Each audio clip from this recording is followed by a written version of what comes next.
Y gracias por estarnos acompañando en esta mañana, tarde, son porque realmente está medio lentongo el mercado. Y había algunas cosas que checar a ver si encontrábamos algo más de interesante en esta jornada, pero la verdad es que es una jornada patéticamente aburrida, la del día de hoy. Ahí puede ver, ¿no? Tendremos nada más. Ay, perdón, me faltó aquí poner esta gráfica.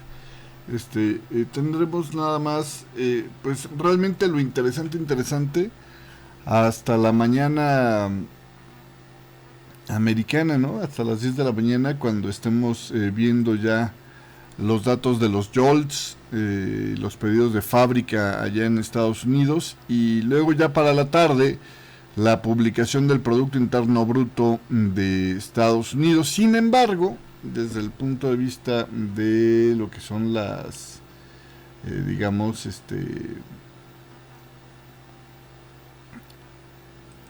lo que son las declaraciones de... A ver, espérame, porque esto va a quedar medio raro. Ok. De lo que son las declaraciones de miembros de bancos centrales interesantes. Para hoy teníamos programado comentarios del señor Imino del Banco de Japón. Y esos ya acaban de salir. Resulta ser que el señor Imino, entre otras cosas, dice, fíjese, al considerar qué hacer con el enorme balance del Banco de Japón, porque han estado comprando y muchos dijeron al grado de distorsionar la formación de precios de los bonos, eh, el enorme balance del Banco de Japón, nuestra prioridad es observar el impacto de en la economía, los precios y cómo afecta a nuestro objetivo lograr la inflación del 2%. O sea, la idea es cómo impacta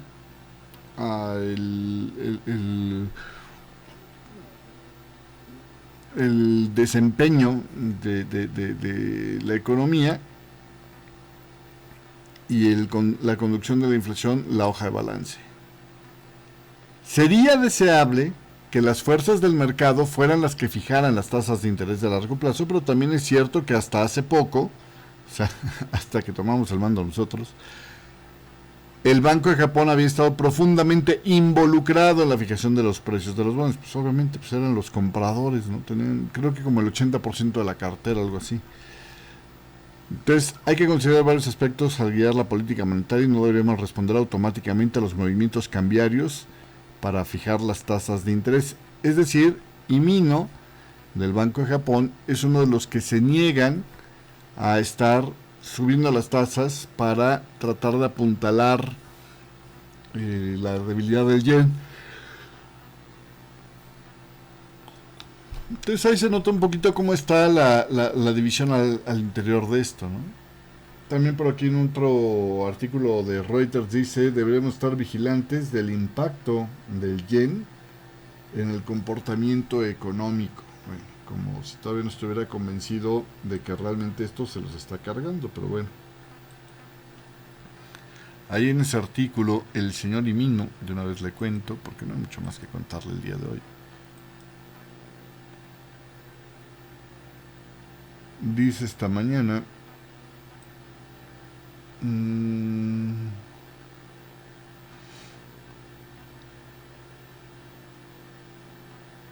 según la nota esta de Reuters, ¿no? Esto es, insisto, según la nota de Reuters,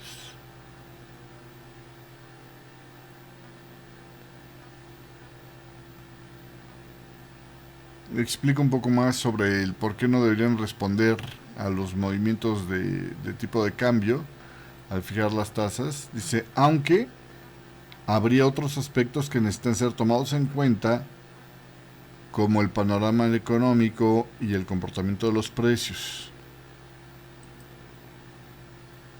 Entonces, bueno, en fin. Ahí la postura de del vicegobernador del Banco de Japón, el señor Ryoso Himino. Dice que, pues, prácticamente él sería de espera y ve, ¿no? Y esta me parece que como que perpetua postura, ¿no? De inmovilidad. Se me hace así como, usted ha manejado de noche en carreteras rurales, que vas, pues, no puedes ir muy rápido porque de repente te puedes encontrar un burrito ahí en la carretera, esto es experiencia personal, le pitas y nada más se te queda viendo y pues si tienes espacio lo libras, si no, pues se murió el burrito, ¿no? Y tu coche también, pero bueno, en fin. Me parece que es lo que está haciendo aquí el Banco de Japón un poco, ¿no? Pero bueno, veamos qué más pasa con ese tema. Poco fundamental hubo en esta mañana. El mercado en términos generales, y déjeme aquí sí ya entonces, como que lo que tendríamos que estar entendiendo para esta jornada es que de alguna manera el dólar, pues el día de ayer sí se llevó un batacazo con el ISM manufacturero, que me parece que fue una sobreexageración. Es yo creo que más un resultado de un mercado extremadamente poco líquido, que en realidad el grado de importancia que se le confirió a la desaceleración económica de Estados Unidos en el sector manufacturero, que no creo que fuera para tanto. O sea, de todos modos era un sector que sabía que estaba medio complicado, pero tal vez como es un aviso adicional o cabalga sobre los lomos de los anteriores avisos de debilidad de la economía de Estados Unidos, el mercado se impactó un poco.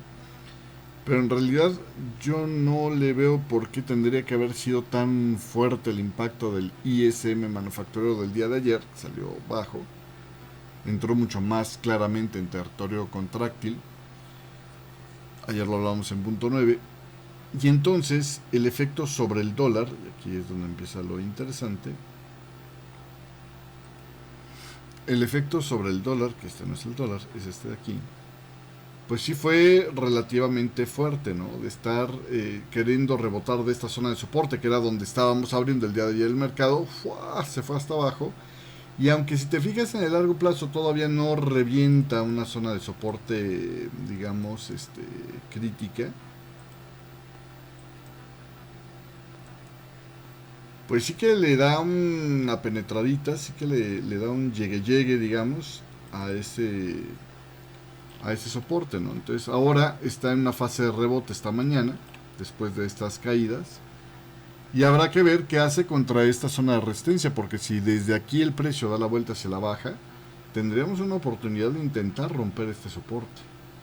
¿Sí me explico? Y ya con eso, pues prácticamente estaríamos buscando que el precio se fuera a mantener pagando este IFRE bajista. Y la meta potencial pues estaría un poquito más abajo, inclusive de los mínimos que vimos antes, ¿no? Pero ahorita estamos en una fase de rebote y hay que entender que esta fase de rebote todavía no termina de presionar. ¿Sí me explico? Hay que estarla monitoreando. Todavía no termina de presionar. Y a ver si puedo agarrarla. Ahí está más o menos, ¿no? Entonces, está entrando en una zona de resistencia critiquilla. Es la más baja.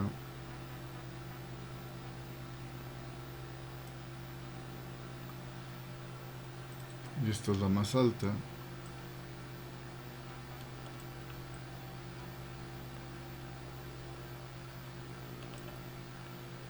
Y desde aquí puede otra vez volver a ¿cómo se llama? A rebotar, pero ya ganó momentum con este movimiento, si te fijas. No ha perdido momentum, sino que ya ganó momentum. Entonces tras un rebotito otra vez puede haber otro intento de ir.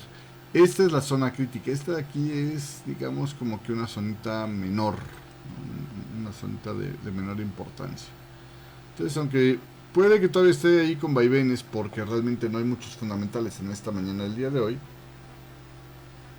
está interesantón el ver cómo se comporta esto, ¿no? Habrá que ver. Este,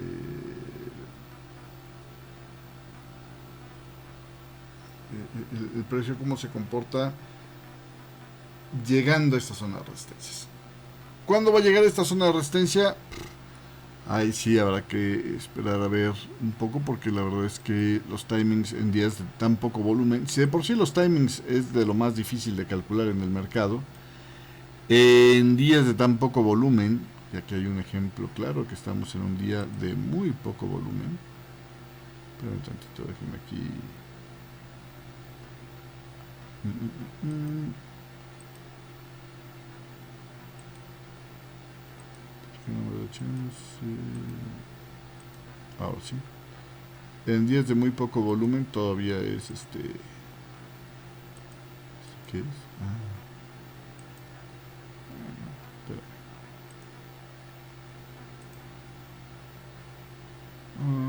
¿Dónde dejé aquí? Esto tampoco lo quiero.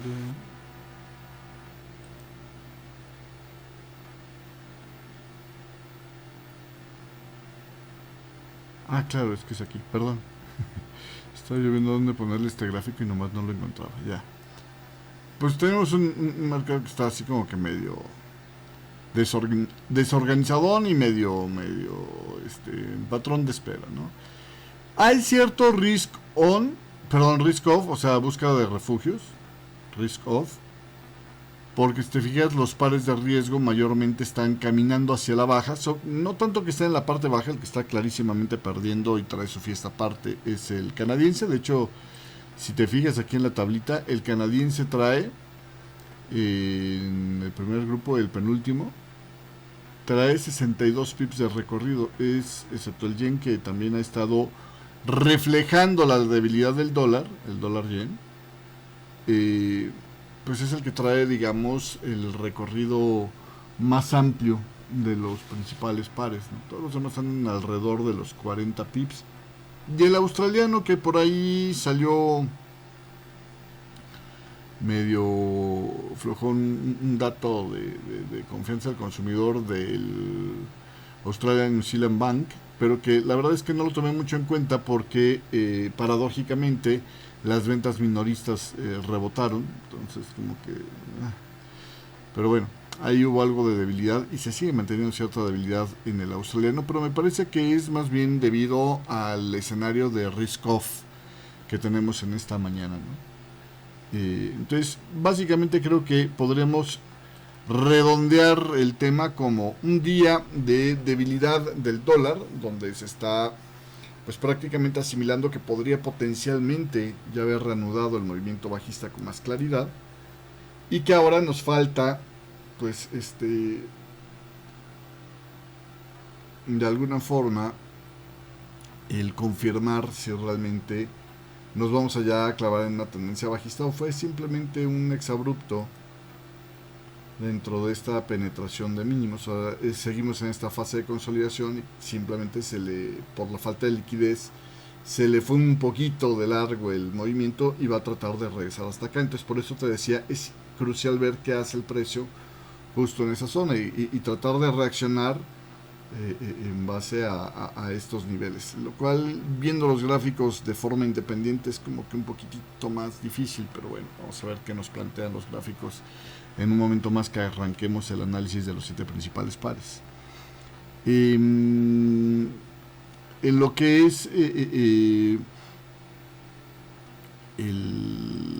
tema de esta mañana, aparte de eso realmente tenemos poca información. Hay, le digo, continuidad de la debilidad del dólar del día de ayer, que también se vio en el tema de las acciones. Mayormente eso fue lo que centró las cosas.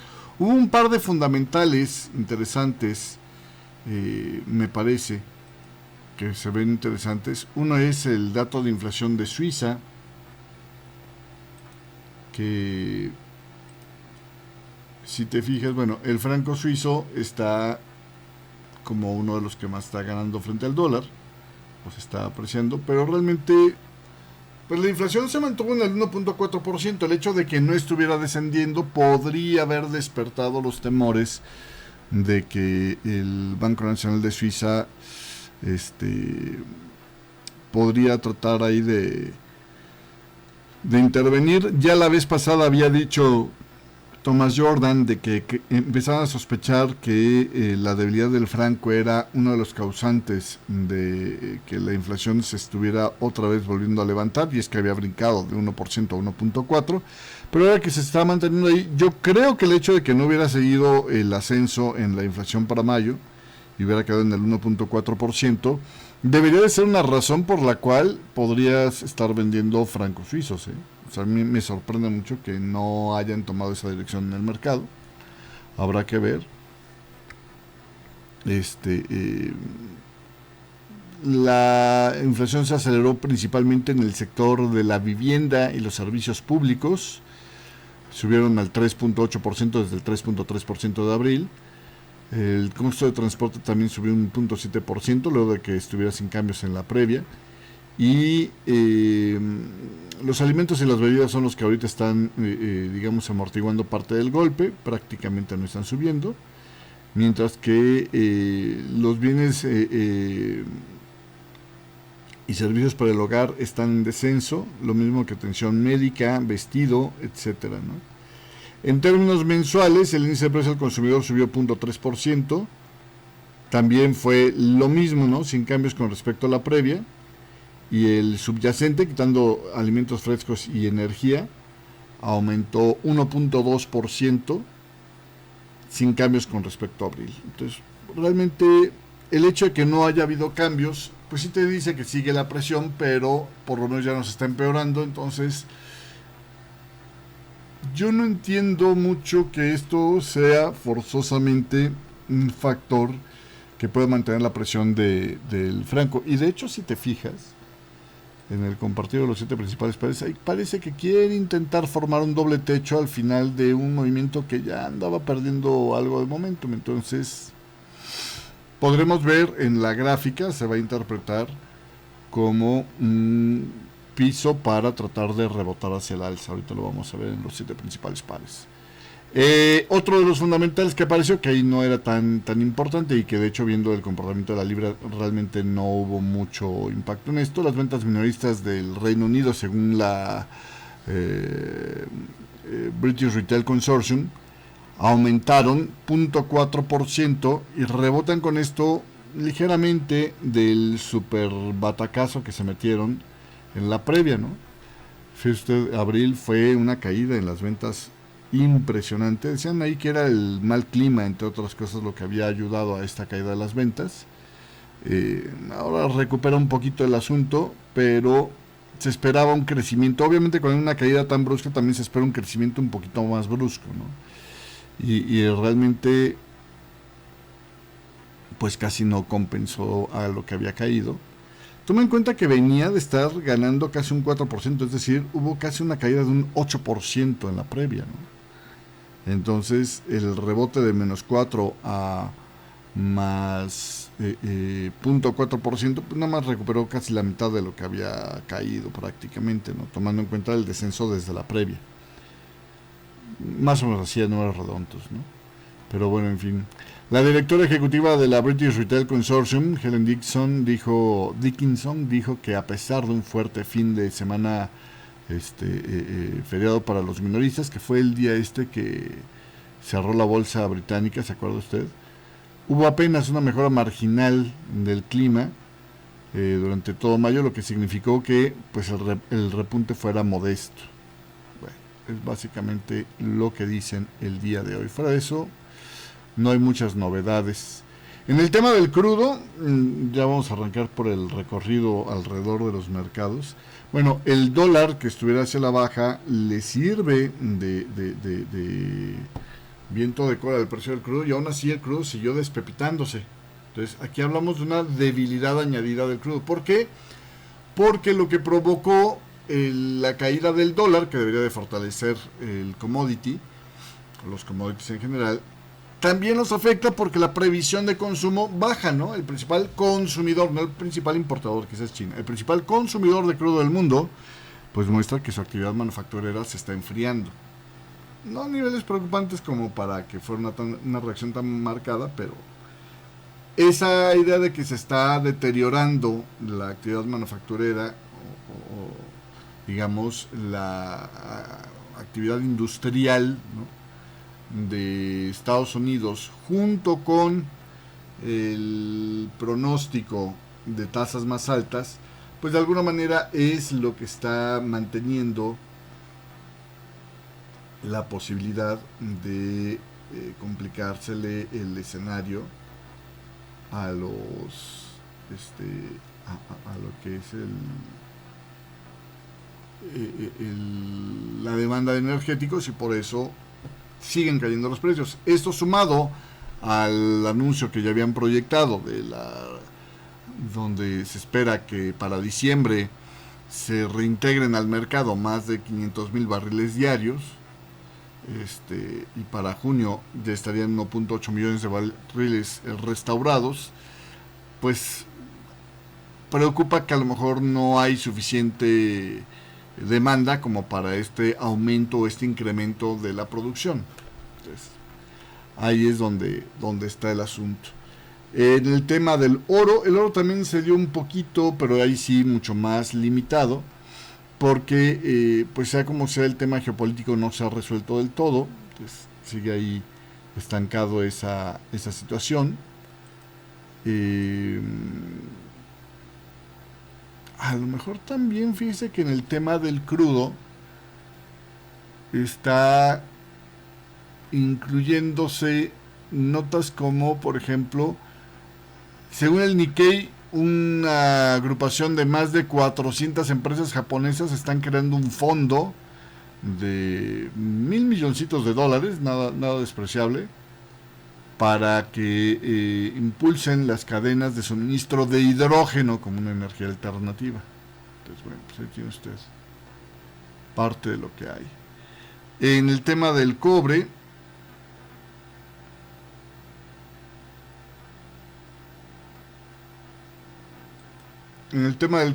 hay también el mismo tema de que se estaría... Acuérdense que el cobre lo seguimos como un proxy de lo que se espera que sea la actividad industrial, ¿no? Entonces, aquí había la posibilidad de que esto fuera una diagonal inicial. Si no es una diagonal inicial, entonces lo que podría estarse comportando esto es como una onda para extender la onda 5 finalmente, ¿no? Es decir, que todo esto podría haberse convertido en la fase 1 de 5, una 5 que pensamos que podría estar extendida.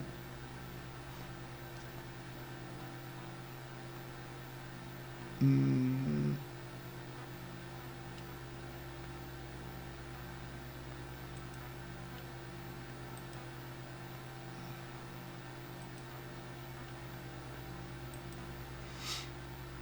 lugar de ser diagonal es un WXYZ. Bueno, WXYXZ.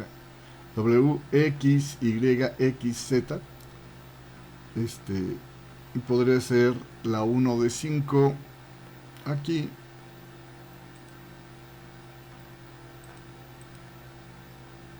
O sea, va a ser una 5 reextendida.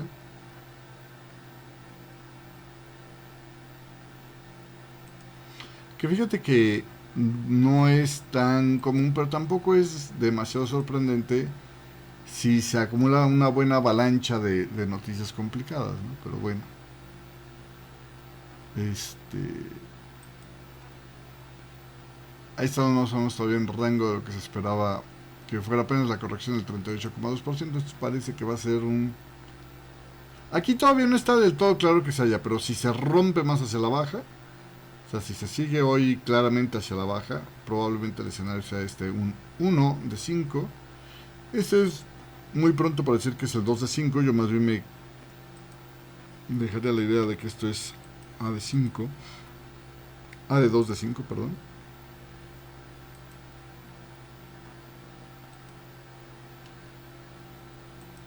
para una plana, por ejemplo.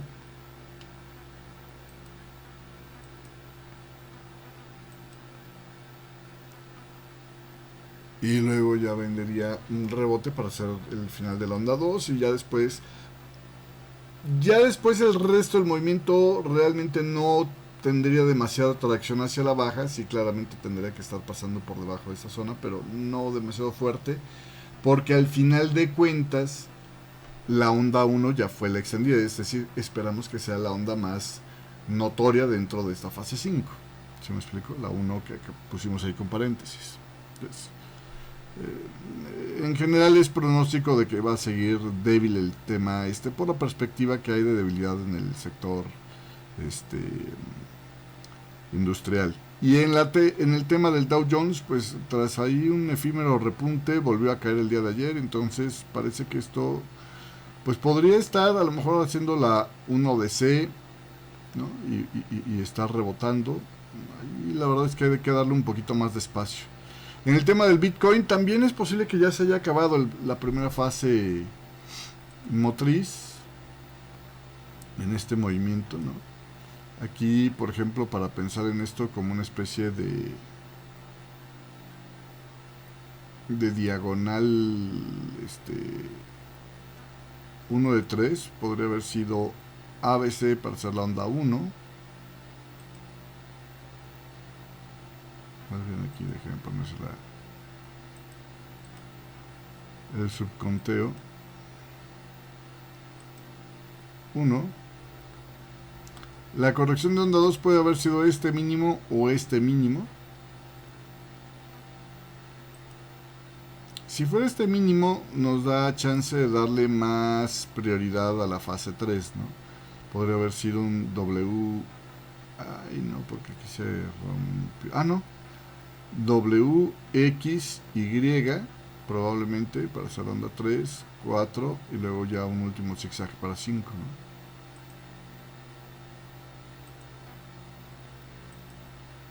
Es un grado más bajito y es una diagonal esto. Entonces, básicamente la 3 podría estar, según lo que le expliqué, como por acá. Aquí lo único que me da un poco de frío es esta onda 4, pero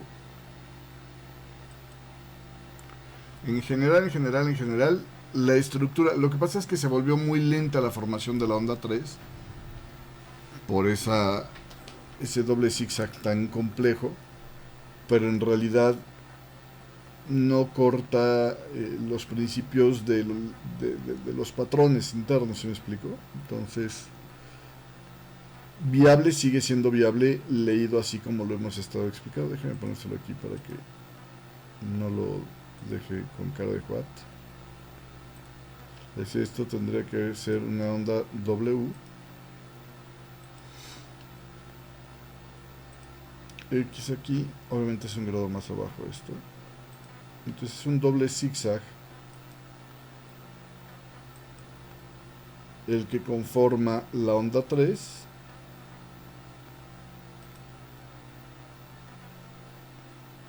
Y luego ya fue una corrección relativamente simétrica para la onda 4. Son un poquito más rápida en tiempos y más breve. Entonces tendremos larga versus breve. Y luego este es el ABC de la fase 5, ¿no? Podría haber sido más o menos por ahí. No es que me fascine este conteo, pero no tiene ninguna regla que me lo impida, ¿sí me explico? O sea, el 3 fue más amplio que la onda 1, entonces aquí es donde, a partir de aquí ya era más amplio la 3 que la onda 1, entonces la onda 5 podría ser de cualquier tamaño de duración. Cumple inclusive, aunque no era necesario aquí porque es diagonal inicial, con el principio de que la onda 5 penetre, si se le puede llamar eso penetrar, la unión de 1 con 3, aunque eso es más bien un principio para las terminales, las diagonales terminales. Entonces, en términos generales, creo que queda relativamente bien ahí el asunto ¿no? Para pensar que esto es 1 de 3. Esto es si realmente está ampliándose el movimiento porque hay otra posibilidad. La otra posibilidad es que sigamos en una extrañísima y larguísima consolidación y esto sea, en lugar de un movimiento de diagonal, pues una combinación, ¿no? Y esto es un movimiento correctivo alcista para después otra vez volver a ver presión hacia la baja. Dependerá de la naturaleza de esta caída el poder confirmar si realmente aquí, si se ve tímida la caída, este conteo sigue siendo bueno. Si se viera muy agresiva la caída, entonces esto es un patrón correctivo y vamos a ver esto como motriz bajista, pero realmente hasta ahorita no hay nada que nos haga pensar que ese es el caso. En el tema geopolítico, ya nada más para terminar, este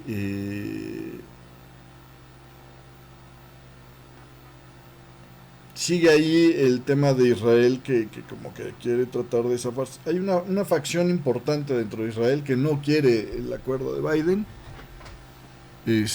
con el que se lograría un alto al fuego, pero sigue la presión de Estados Unidos sobre ellos para esto. Entonces, realmente los están poniendo en una posición incómoda al actual gobierno de Israel, porque pues finalmente el perder el respaldo de Estados Unidos lo deja vulnerable a muchos enemigos a Israel. Hay que recordar que sea como sea Israel, todavía no tiene todas consigo, ¿sí me explico? Por el otro lado, hay otra vez broncas supongo que es por el tema de Hezbollah allá en el Líbano. Medios de comunicación libaneses reportaban incendio en bosques de varias ciudades fronterizas del sur del Líbano porque Israel estaba lanzándoles bombas de fósforo, o sea, bombas incendiarias. Entonces, bueno, habrá que ver qué onda. Aparte en esto, había pendiente una especie como de, supongo que es algo así como el Estado de la Nación en Estados Unidos para Israel, un discurso que supuestamente habría de tener lugar. Se pensaba que como es pues relativamente ya prioritario que se lanzara, se calculaba que iba a ser por ahí de mediados de junio. El 13, decían el día de hoy, no se dará ese discurso porque es el Shavuot judío, entonces habrá que ver qué pasa por ahí, pero en ese discurso es digamos como el último plazo que tiene para fijar su postura Netanyahu. Ahora, si yo no mal recuerdo, el ultimátum de Benny Gantz para Netanyahu, para deshacer la coalición de gobierno de emergencia, o la coalición de panel de emergencia,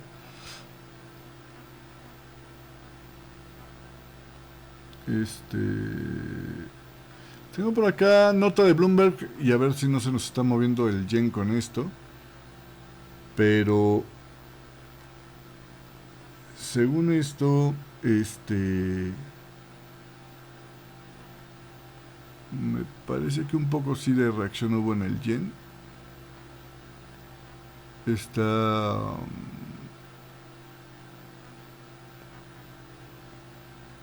rebotando un poquito la caída que traía el dólar yen,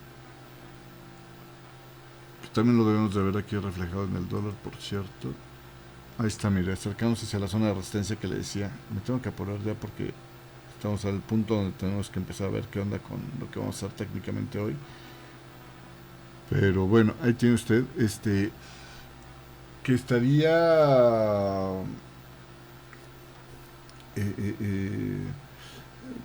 intentando reducir las compras de bonos hasta, por lo pronto, para la reunión de junio, dicen por acá. O sea que estaba el Banco de Japón como que cabildeando a ver si puede empezar a recortar las compras de bonos hasta a principios o tan pronto como para la reunión de junio, perdón, a principios no, tan pronto como para la reunión de junio. Vamos a ver. El Banco de Japón dice que está observando los mercados hasta que decida pero que no tienen la intención de sorprender a los operadores de bonos. Vamos a ver qué más hay sobre este tema.